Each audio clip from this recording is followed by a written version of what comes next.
A warm welcome once again. This is our third installment of Thank You for Breaking Up With Me series under our topic entitled Relationships That Work. It's been such an amazing journey that has brought us to our third lesson. And of course, we do have a bonus lesson that will come up where I'll be able to bring back all my guests to answer a few questions. But we also want to talk about relationships that we ought to avoid. But I will not get ahead of myself too much today, and will just take some time to introduce my two special guests. And we have today joining me the beautiful Red Rose, the urban missionary, Mrs. P. Welcome. Thank you very much. Yes, and of course we have a man that I consider to be like a well of wisdom, Mr. Adrian Chibanga. Thank you for joining us today. Thank you so much for having me, Mom. Great. So in today's conversation, we want to talk about bagging your manure. And I believe we'll tap into the agronomist on the table to talk to us about, what are the characteristics of manure, and why are we using the analogy of manure to talk about what is left after a process? And we want to start talking about how do you move on, because it really does matter how you move on. Just a quick recap into our conversation last week. We addressed the intensive care of breakups. We wanted to talk about what happens when you've come out of that devastation. Perhaps you had hope that had stirred up. We referred to Proverbs 13 that says, hope deferred makes the heart sick. What do you do in that critical state of brokenness that you need to be very conscious of before you move on? My guests today are going to take us forward. When you've, let's say, discharged yourself or been discharged from intensive care, does the journey end there? Where do we go from there? And then how do we now begin our lives going forward? Because we did agree that we are more than our breakups. We're more than what we've been through, that God has a perfect plan for us.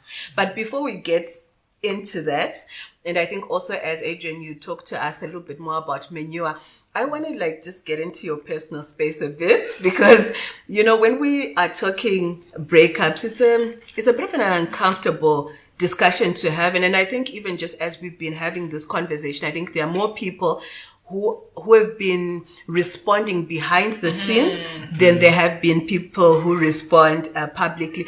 And I think it's okay. I think what's important really is that people are reaching out and that we are having the necessary conversations and being able to help people.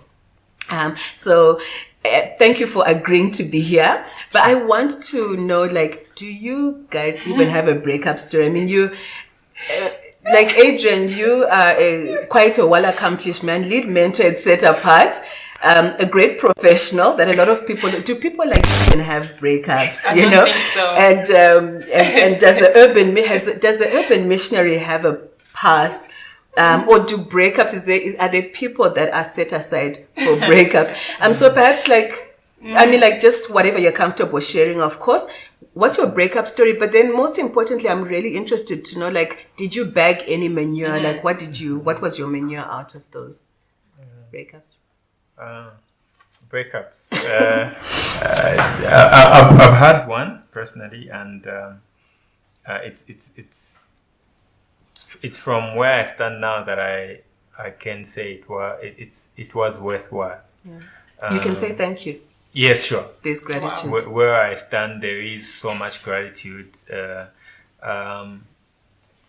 First of all, to God, to say thank you for that breakup, and then to the person that I was in a relationship with, because before that, I thought they were the woman that I was meant to marry, and now I understand that my wife now is a woman that I was meant to marry. But without us breaking up, I wasn't then going to be in a marriage relationship with the woman that God had for me. Scripture tells us there is a way that seems right to man. Wow. And if you asked me, at the time I was getting into my relationship that broke up, the relationship ticked all the boxes. There was nothing wrong.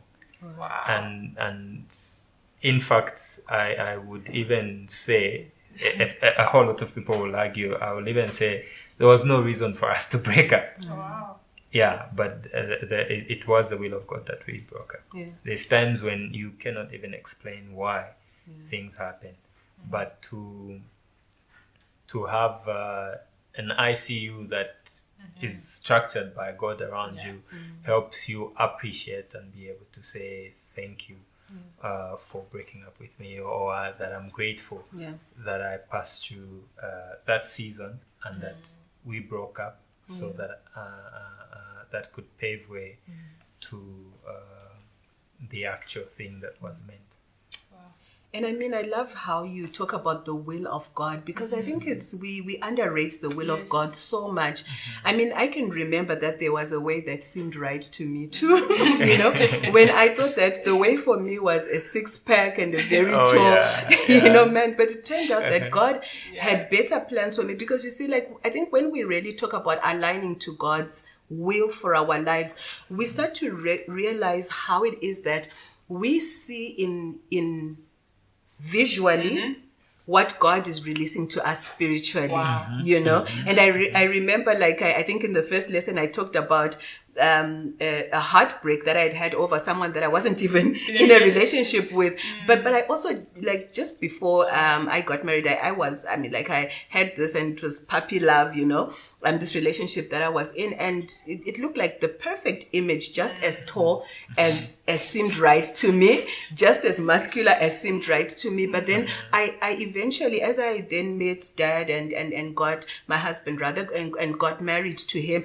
I started to see that, okay, he wasn't as tall as I thought, as I was picturing. He wasn't as muscular, but what was I seeing in the tallness and the masculinity is what I was looking for spiritually.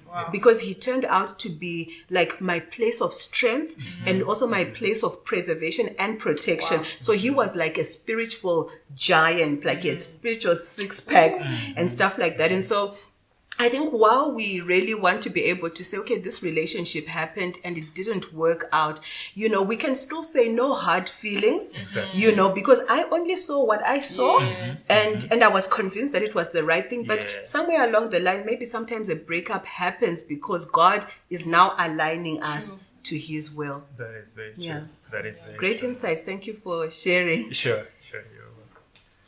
Do you have a breakup story? Of course. Like, I think one of the things that has sort of made me known is about my breakup, which was about 8 years. You know, 8 years of investment, right? So, you know, I dated this guy for 8 years. I was so sure we were going to get married. Did God approve the relationship? No. But it was in my will to get married to this first guy. So as a result, even when I started to see things that were not working out, like, I was determined to make this relationship work. So 1 year, 2 years, 5 years, 8 years. So, you know, and until I had to go before God and say, God, like, I'm tired of trying to sustain this relationship. Because you can imagine asking God to sustain the relationship that he didn't orchestrate in the first place. You know what I mean? Like, it's really hard. So so after 8 years, you know, I just went before God and surrendered and said, God, I'm tired. Like, I am tired. You know, this relationship is not working. Because previously I used to pray about the relationship, but my prayer was that God, you know, because I desired to get married to a man of God. So I was like, God, make this man a man of God. Change him for me. Hallelujah. You know, because I want to serve you, God. So I thought that I would manipulate God, because obviously I want to serve God, and if he gives me a powerful man of God, you know, I'll share the spoils with you. Yes, change him. And it didn't work until I went and said, God, I surrender. What is your will for my life? And he just said, let go. I was like, are you for real? That's not the answer I was expecting. No, you know, can we negotiate? Like, okay, you know, 8 years, man. Like, it wasn't easy, and I was 27 by then, you know. And for me, it was interesting, because even at the point that God was telling me to let go, like, he just told me that, you know, now that you're letting go, like, I'm going to bless him, you know. Unfortunately, we won't be there. But just the fulfillment. God told you that? Yeah, he did. And just and it's me who went to tell him that. Because I think for him, he was feeling pity for me, because I think he felt he wasted my 8 years, you know. I don't know about the guys, but I think it's really hard for guys to, you know, tell the lady that I don't feel you. So they'll just show you signs, hoping that you get the memo. Is that true? A possibility? Yeah, I've seen that happen. I wouldn't condone that kind of behavior from a guy myself, because and thanks to mentorship. Yes, mentorship. We've got to tell something for what it is, and so that progress is made, so that time is not wasted. Because if we hide it, we'll still regret that we hurt someone and wasted their time. Yeah. But it's not easy, because like, how do you tell this girl who is so into you and they know that you marry them, that you're not meant to be, after wasting 8 years of that time? Obviously not wasting each other's time. You know, so for me, God told me to release him, and you know, we chatted about it, and that's how we went separate ways. But what I want to say is, even though it's God who told me that we're not meant to be, like, it was not easy. It was not easy. It was a breakup. And for me, obviously 8 years, and people are talking, and for me, I'm that kind of a lady that, you know, when I was in a relationship, I wanted the whole world to know, so it was all over. You know. So now, how do you tell people that, oh my God, like, I'm not in a relationship anymore? So it was real. Facebook. Because I mean, in 8 years, you've been to many places. You've shared family anniversaries. and Facebook is not helping you, because it's like 8 years of memory, right? Yes, 8 years. Yeah. You know. So there's definitely a lot of courage that is required for you to be able to say, okay, you know, I'm going to take a deep breath and align myself to God's will. Because I mean, Rose, like, there are people, I think, that are saying, look, this person wasted 2 years of my life. This person wasted 3 years of my life. And I think, like, even just your story is just a testament that, you know, you can come out of it. I mean, and still pick up. Yes, it's true, because I think, like you said, it's about courage, because you start to think, like, in the 8 years, obviously it wasn't sexual, you know, but just the fact that I knew that you text me at 21 hours, like, you know, like, we did a lot, we invested in each other's emotions, you know. So if you break off from that relationship, it means now you have to sort of break out of all those things that you used to do together. You know. So, but courage is, you know, worth it, because I am even here on your show because it shows you that I went through that healing process, and now I can testify that it is possible for you to heal from you know, the nastiest or the ugliest heartbreak that you can ever have. That's right. Great. So we started off this conversation just looking at the fact that breakups are going to hurt you because of the loss involved, and pain is always going to be a response to that loss. And like Rose says, you know, you, in a relationship ends, you're going to feel the pain. It's natural that you're going to feel pain, because we are relational beings. But what we did in our first lesson is that we started to look at all the different elements that add to that pain and can exaggerate, you know, just how much that you're never going to be okay, and that you'll never heal and stuff like that. And then last week we went into really talking about the intensive care, because we wanted to say, what do you do immediately? But I think, like, where we want to take today's conversation is to say that, let's just say, if this part of recovery was like an intensive care, there is a point where you move out of intensive care, but even as you are discharged from intensive care, you are still conscious of the fact that you still have a process of healing. So you're now going, it's almost like you are now going back into the world.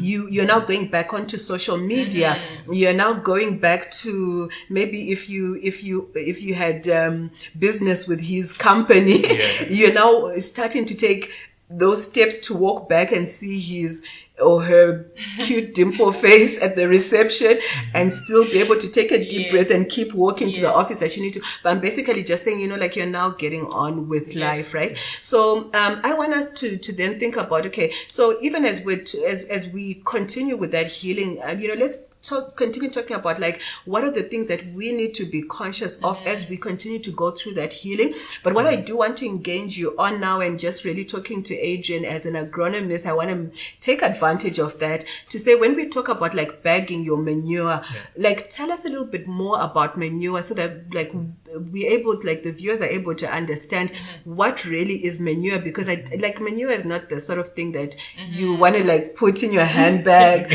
or say, hey, you know what, I have some manure here. It's not, but like, why is it useful for people, for us in terms of moving forward? Yeah. Contrary to lay beliefs, Mom, manure is something that you can actually put in your handbag. And it's because manure is not dung. Okay. So a whole lot of things that happen wrong is the dung of the relationship that broke. But what have you taken out of there is the that can grow your next relationships? So what manure is something that was done but has been transformed by microbiology. So there's a whole lot of biological activities that happen on manure that it totally transforms and changes its form. So in the manure form, it's actually toxic to plants. In the dung form rather, and then in the manure form, it's the mineral elements that are necessary for the plant to grow. Yeah. So when we talk about bagging our manure, it's not about getting the negative aspects of our heartbreak and how bitter and hurt we were, because you don't have to bag that. If you bag that, you're doing yourself a disservice, because you'll never be able to appreciate the beauty of this marriage institution, of a relationship that must be ruled by love. And what you're doing is also an unfair service to the person that then comes along with you in the relationship. But then today's topic, what we're talking about is what have you taken out of what was broken that has made you a better person. I personally thank God that I was surrounded when I went through my heartbreak, because out of my ICU, I went out also even thinking I would just be Apostle Paul. I will not even marry, because that girl ticked all the boxes. There was nothing wrong with her, and that there was not going to be another girl as good. But goodness is, when I was surrounded, people were praying for me, and I was praying, and they taught me to now begin to seek God. I can just imagine those prayers. Everyone who wanted you to get married. There was a whole lot of people praying. And I'm sure they were worried. And you will be amazed how my view of a relationship that leads into marriage was redefined. Because then I do not do my relationship with my wife based on what I knew before that heartbreak and that ICU. Because I then learned to want to make everything right about my relationship with God first. Give him his place in my heart and life, and then begin to learn from him what sort of room I must create for the woman that I must then marry. And that I literally, well, whether I let it to him, what I remember is that I didn't even let it to him so much that he should give me another wife. I was okay with going on, not out of a place of bitterness, not from a place of bitterness, but just from a place that was informed by a mind that knew that the boxes were ticked by someone who's gone already. But you will be amazed how he is a God of wonders. Because when I didn't know, I woke up and I found there was Eve, and I started prophesying. Born on my boy. You know. Also, like what I'm hearing also is just that how when we go back to God to redefine things, that He gives us like a renewal of who we are apart from other people. Because we go into relationships to bring ourselves, our value to other people. But the mistake we make rather is to expect other people to complete us. And we have enough of those songs, right? Enough of those Valentine cards and you complete me, you're the air that I breathe, you know? And it's and I mean, like, okay, you can still like say all those things, but you should really know what you mean. You should know that really, in fact, it is God. And I think it's at that place when God has settled you in who you are to him, that you can be a benefit wherever you move on to. That is true, Mom. The scripture says the heart of the king is in the hands of the Lord, and like streams of water, He guides it wherever it should go. And you find when our relationship with God is not right, we will not be able to do any other relationship properly. Which brings me to my next question. I mean, like, looking at the fact that anytime that we are coming into a relationship, we come to that relationship having experienced a past.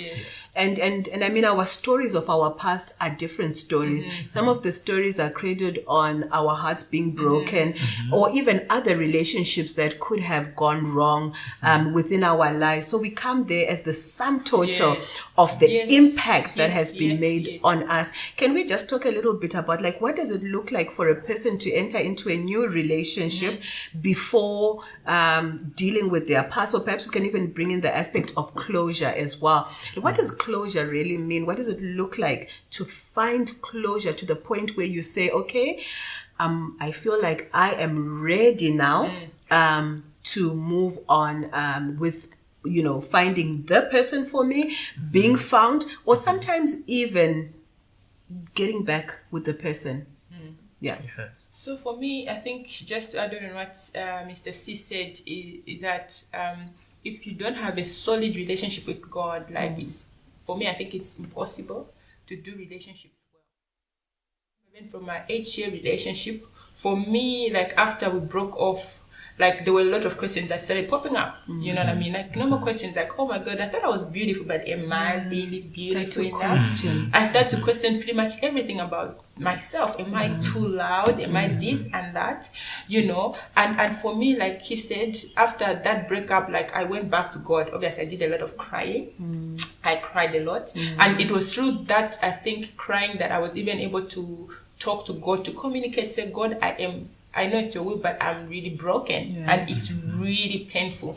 And I told him I'm not okay. And one of the things that I was deliberate about was not to put it on Facebook that I was single. Not to tell a single soul that I was single. Because what I didn't want is for people, you know, like when 100 people are asking you about why you broke up and stuff like that, you know. So I took myself in that space to say, God, I need you to deal with me, you know. And I don't know if it was coming from what, but I told God to say, like, I'm not ready to be in a relationship. But I said, God, if you want me to get married, you have to bring the dopest dude on the planet to marry me, because I can't afford to be miserable after spending 8 years in a relationship. And I told him, I was 27 years old. I told him I'm not desperate, and I wasn't ready to put myself on the map, because I'm sure people knew that I was church girl. So obviously, I said I wasn't interested in that. So for me, it was really about spending time in the presence of God. Like, you know, when I had those thoughts that I was not good enough, I was not beautiful enough, I would go back to the word, and the word says I'm fearfully and wonderfully made.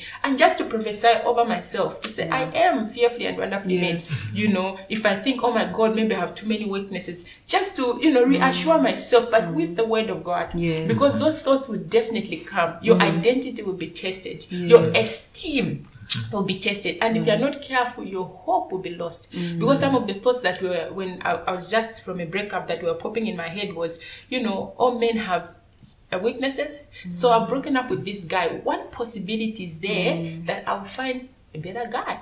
You know what I mean? Like, a better guy is even there. You know what I mean? And like, that's where, like he said, surrounding yourself with the right people, spending time in the presence of God, God will start to shift your mind. Because the moment you accept that maybe you're not good enough, the moment you accept you are the problem, because remember, the relationship should not define you.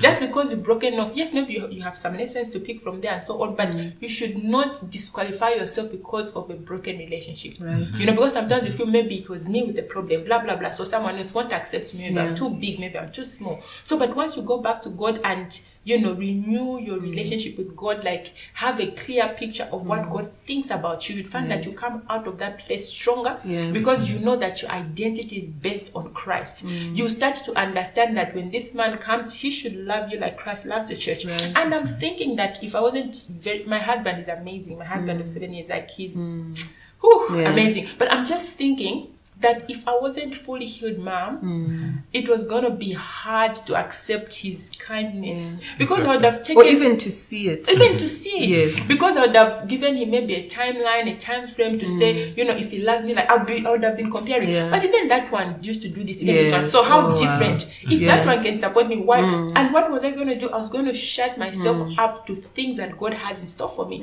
So when my husband now makes for me breakfast, you know, you're not suspicious of kindness. I'm like, thank you so much. I'm the daughter of the Most High God. Yes. So you have to treat me like one. Yes. So he's not doing me a favor by loving me like Christ loves the church. He's just fulfilling his assignment on the planet. Because the Bible says that he has to love me. So, but if you're not completely healed, what happens is you have a wrong picture of how you should be loved. If someone loves you, feel you owe them your life because and it's because you really feel like this person is doing you a favor, right?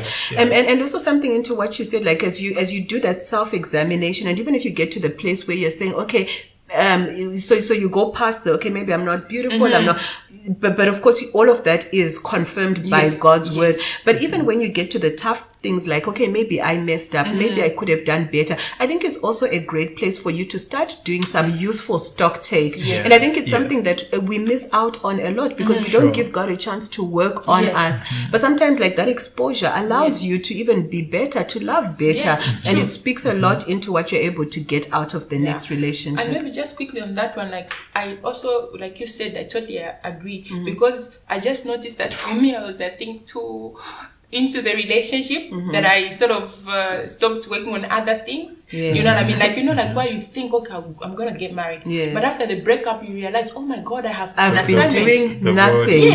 And you start to invest in yourself, you start to grow yourself, you start to make yourself of high value, you know. And guess what, I remember, like, obviously in future I'll hear my husband's story. He says that before he knew me as like a young sister, a mentee or something like that, but then after that, like after that hardship, after the breakup, when he came back, he realized that I had transformed into this powerful woman of God because of the way I used to say things. And why? Because I used that opportunity to really build myself. That's one of the reasons why this statement, "Thank you for breaking up with me," is very powerful. Because relationships that seem right to us until we break away from, they are occupying space of things that we must be doing in our journey to becoming. And that as long as we hold on to them, the people that must see us, like your husband had to see you, he kept on seeing you from a perspective of a young sister that needed a lot of help from him, instead of a perspective of a purpose mate from whom he needed help. And you had to I find no one will be able to say thank you for breakfast, like you said to your husband, before they've said thank you for breaking up with me. Because you are now genuinely saying thank you because you've put your past behind. Whatever has come to with you is no longer the dung but the manure, and it's made you into a better person. And Mom, I think we can only be able to say thank you for breaking up with me from a place of wholeness. And so when you ask and say, how does it look like to come out of ICU, and where does life continue from? I think it's a place of stock taking that you have talked about. It's a place of asking ourselves questions like, if I saw that person is moved on and is getting married, will I be hurt? Will I feel bad, or will I feel good for them? And if you find you will feel bad, it's time for you to still sit back in ICU. You're not ready to exactly. Because one of the things that I learned through my personal ICU was that relationships actually happen from the heart. And when the heart is broken, you are not ready to give it to anyone. It's very unfair for you to do a rebound with a broken heart, because that you will not be able to sustain the relationship. And another thing that I learned is that the heartbreak, as it's put, it involves a person that was rooted in your heart And when they were going out, they were not dug out properly. They left the roots in there. And scripture talks to us about roots of bitterness. That if we're not careful about, if they grow, begin to spill into trees. And if you look at it from the perspective of plant life, then the proper planting, which is supposed to be your wife or husband, will be surrounded by these weeds of the roots that didn't. And they take nourishment out of that new seed and take away the value of each relationship. And the new seed and new plant and the new life will not be able to benefit entirely from what God has put in your heart. And I think it's true. I love the way you put it, because like before I got married, obviously after I prayed, I built myself in the Lord and so on. I was determined to get. I didn't have a right picture. I just knew that I was going to get married to a man of God and so on. And I faced a lot of negative energies from people that were both married and single, because I was like, for me, my husband, is not going to have side chick and so on, and it's like they thought it was impossible. They'll tell me, look, me, I've been married for how many years? Like, you don't have to worry about that. As long as he's taking care of you, he can have, So I'm just thinking, these are people. As in, it doesn't matter. Yes, if it doesn't he has matter. one. No, as long as he's treating you well. My wife was taught that too. So I'm just thinking that it's like what you've said. If you haven't dealt with this properly, there are those roots. So now they become the new normal. Even as you get married, you're like, okay, I'm expecting my husband to have a side chick. Why? Because Yeah, it's just what happened. And in fact, it speaks into just like how the thing that makes the greatest impact on us. So think about like a car that's being bashed, right? As long as you don't straighten that dent out, that bump goes on to completely define the state of the vehicle. So when we don't deal with things that left an impact on us, breakups, broken relationships, we now start to have a new reality. So it creates a new reality for us. So you have these people who are so bound in talking about how, look, men are never going to, never find a faithful man. It's impossible. They pretend. Yes, and a woman is just after your money. I don't know, whatever, all these different myths that go out is because people had some kind of impact that they never straightened out. Exactly. So that becomes for them a reality. And that's why people that have like these false perceptions speak about them with such passion. And we want to encourage you to don't allow yourself to settle. It doesn't matter what kind of a relationship you've had. God's promises for you stand. His standard for you is still high. And you must continue to expect that, because impact will also start to frame your expectations. And expectations, like Rose said, can take us to a place where we start to get suspicious of kindness. And there are people that like won't even be with a good man or a good woman because they're just so suspicious. Like I've learned how to be disappointed. I've learned, this is, and the devil has a way of supporting his agenda. So most times when he wants to put you in a particular state, he'll support that agenda by making sure this relationship is physically abusive, the next one is emotionally abusive, until you come up with a hypothesis that relationships just don't work. So I think it will create a false reality.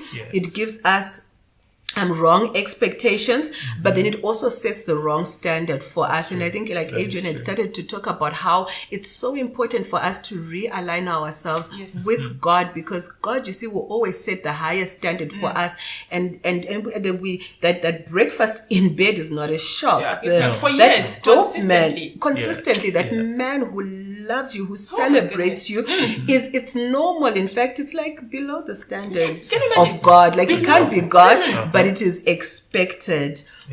So I think like we really want to say that it is very important for you to allow that process of healing to be completed. If you're going to go into a relationship with that heart that has been shattered because there's been an uprooting, the danger is that you're going to go into a new relationship expecting the person you're in a relationship with to make you whole, because you didn't allow God to make you whole. So you make me, and we start to place unrealistic demands on people. You don't make me feel good. You don't make me, we start to expect what only God can do for us. And so quickly, just to throw this in, and I think like we talked about, it's very important to be like to know where you feed from. You know what I mean? Yes. Because whatever, faith comes by hearing, and the opposite is true. So if you always listen to bitter people, bitter married people, bitter single people, you expect the bitterness of what they're pouring into your life. So if you surround yourself with people that have good experiences of marriage, that will rub off you in a good way. Right. So because now on social media, Mom, like there are a lot of sites. Yes, how to make him regret.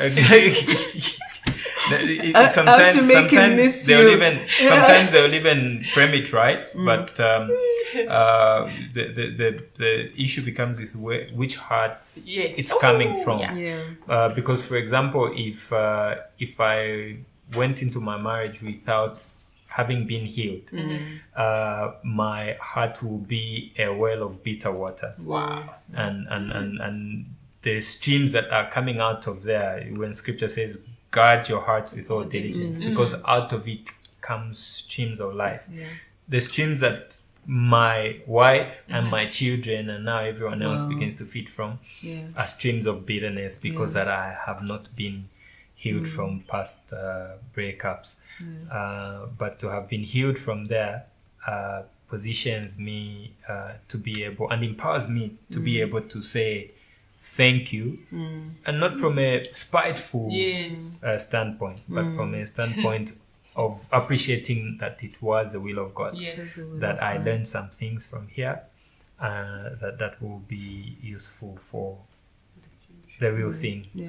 Tell me, how important do you think closure is in terms of like finding closure with that person? Is it always necessary to, and I know it's something that comes up a lot, like people want to say, let's settle this, you know, or they feel like if someone walks away, and particularly because of the fact that the time when people are walking away from each other, it's so unexpected sometimes, or at least on one side of the relationship, it's unexpected for at least one of them.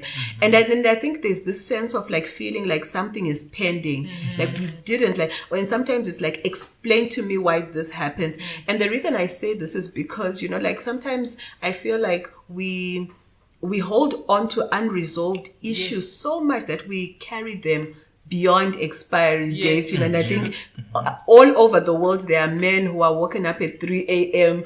to talk about what happened in the past, you know, and all these different things. So, like, is it important, closure? How should it happen?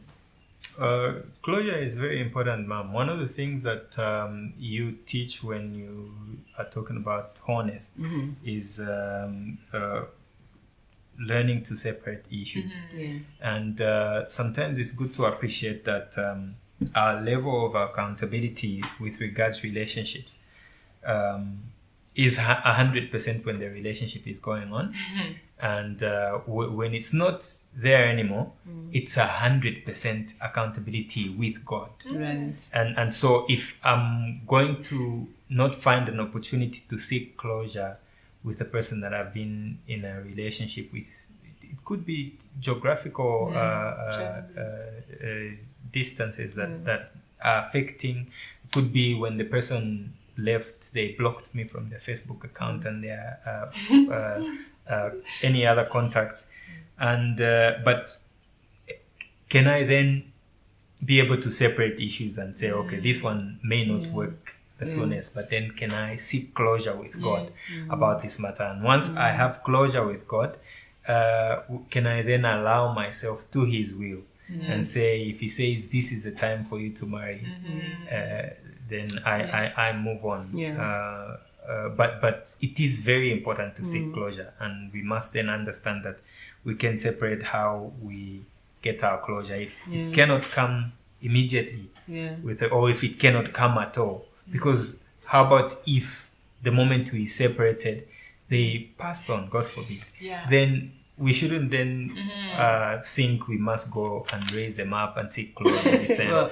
No, we must seek closure with God, with whom we ultimately we'll have to do. And Mtale, last week in our conversation on intensive care brought up the aspect of like just how she had learned that the greatest closure you'll ever have is the one you have with yourself. Yes. Where and you know, we have to come to that place where we start to reason with ourselves. Yes. The Bible talks about how David encouraged himself in the the Lord. Yes. And we have to reason with ourselves. And perhaps if it's going to take you sitting in front of a mirror or put a chair in front of you and start to talk to yourself and start to ask yourself, what is it that God has promised me? I mean, like if you're in a relationship where that could have been abusive, or let's even just say a relationship where maybe you were so in love, but this person says to you, "Not, I'm not feeling you.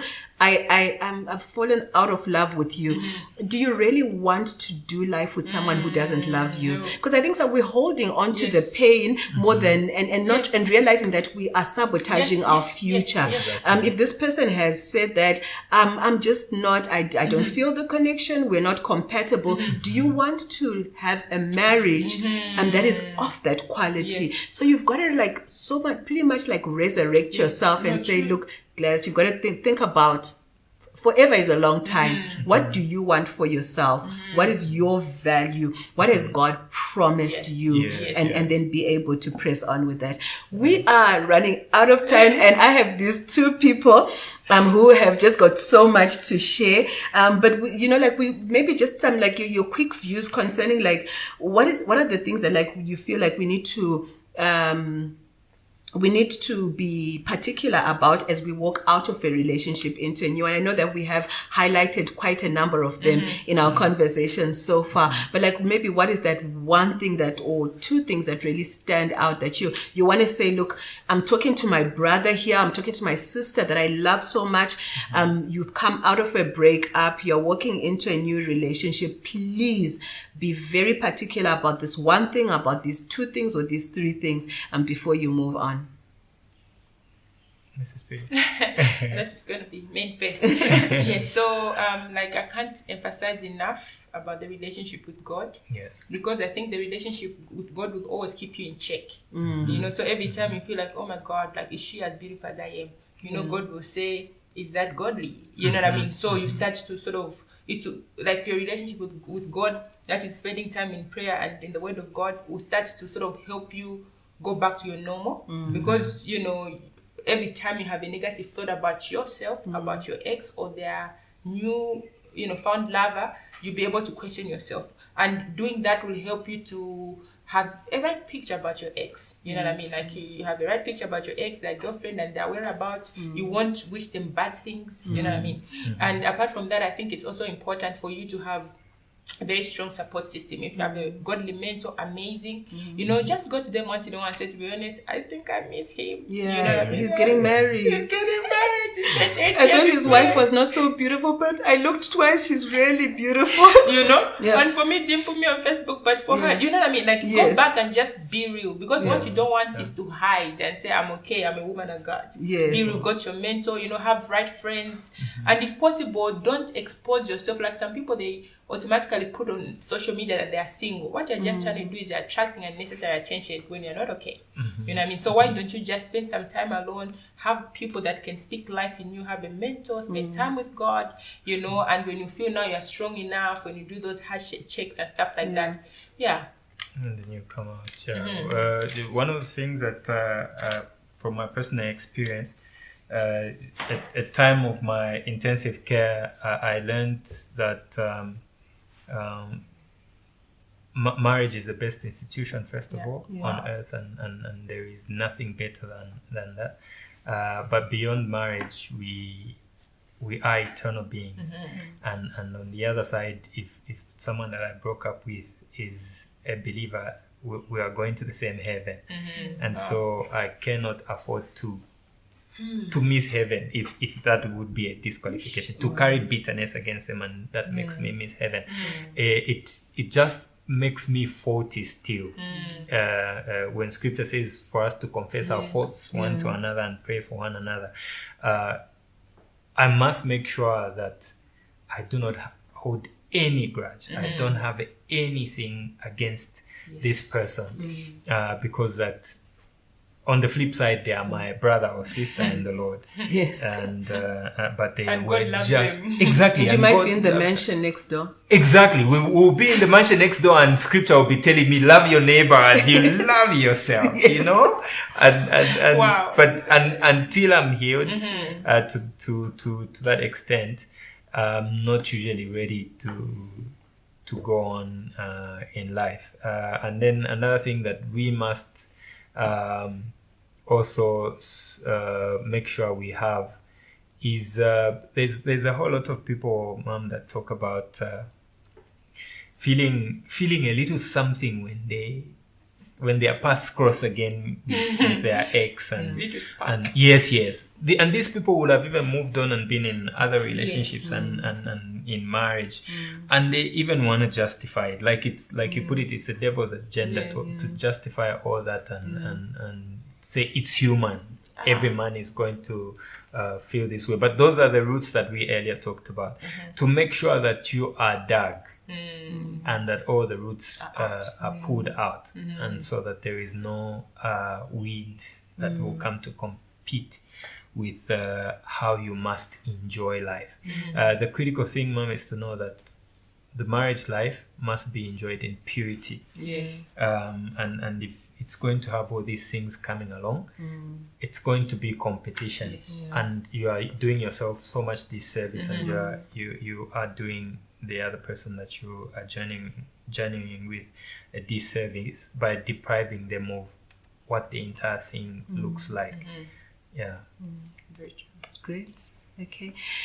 If today's conversation has been helpful to you, I want to invite you to just go right into our comment box and drop in your reflections, your lessons, your takeaway, perhaps not only from today, but even from the other lessons that we have been sharing with you. We are not done yet. As promised in our introductory video, I'll be bringing to you a bonus lesson where I'm going to bring all these wonderful guests who, as you can see, we keep sending them back loaded with so much more to share, for us to begin a conversation on relationships that we need to avoid, and sometimes why is it that we get into those relationships. But we'll also take time to answer your questions, so this is a great opportunity for you to come again into the inbox and post some questions that we'll be able to attend to. If you feel that maybe you're not comfortable to put your question in our comment box, you can come right into our inbox, which is private, and post your questions there, and I will have our 6 guests and perhaps a few surprises as well